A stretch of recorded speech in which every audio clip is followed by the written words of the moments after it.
For quite a long time, Africa remained practically outside the attention of Ukrainian diplomacy. The restart of relations between Kyiv and the countries of the region took place at the end of 2022. Since then, the Minister of Foreign Affairs of Ukraine, Dmytro, Kuleba, has made 3 tours of African countries. Kyiv was able to expand its diplomatic presence in the region, 10 new embassies were opened, and also established supplies of Ukrainian grain to Africa.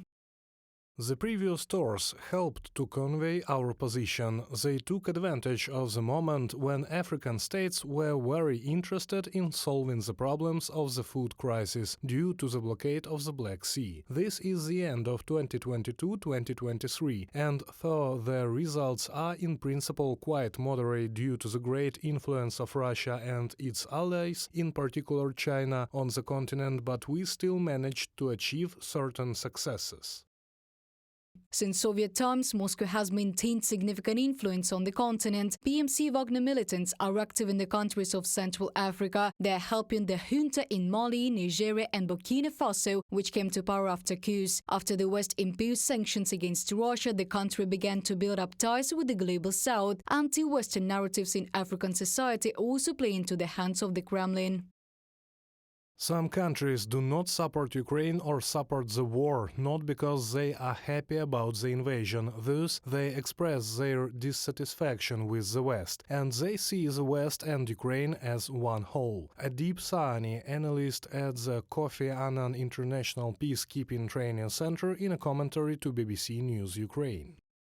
However, Malawi, Zambia and Mauritius are less susceptible to Russian influence than other countries on the continent. The countries were former British colonies and now have similar trends in foreign policy. Despite cooperation with China, the countries maintain close contacts with the West. Experts believe that this could become the basis for the active development of relations between Ukraine and Malawi, Zambia and Mauritius.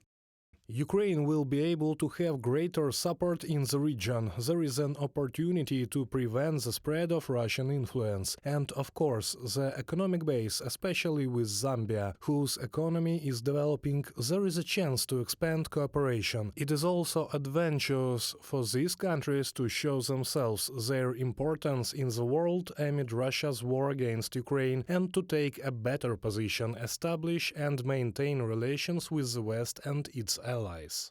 Let us remind you that Malawi, Zambia and Mauritius have pursued a consistent pro-Ukrainian policy. In February 2023, they were among the few African countries that voted for a resolution in support of Ukraine's territorial integrity. These countries also signed a communique following the peace conference in Switzerland. In addition, together with other African leaders, Zambian President Hakainde Hichilema visited Ukraine in June 2023 as part of the African Peace Initiative. Reported by Diana Kolesnik, Dmytrenko, UATV News.